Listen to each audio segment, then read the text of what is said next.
እንደ እሳት ነበልባል የሆኑ ዓይኖች ያሉት በእቶንም የነጠረ የጋለ ናስ የሚመስሉ እግሮች ያሉት የእግዚአብሔር ልጅ እንዲህ ይላል።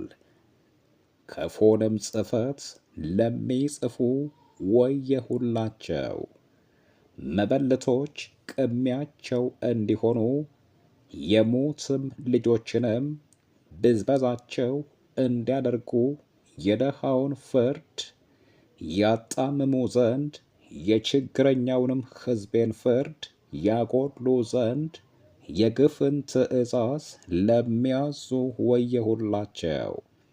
በተጎበኛችሁበት ቀን ምን ታደርጉ ይሆን?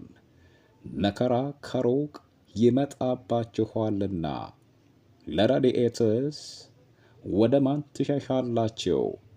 በሐሳር እንዳትወድቁ ክብራችሁን ወዴት ትተዋላችሁ? ይላል የሰራዊት አምላክ እግዚአብሔር። ትንቢተ ኢሳይያስ ምዕራፍ 10 ከቁጥር 1 እስከ 4። እነሆ ታላቁ የእግዚአብሔር ቀን ቀርቧል፣ ለቀኑ አልቅሱ።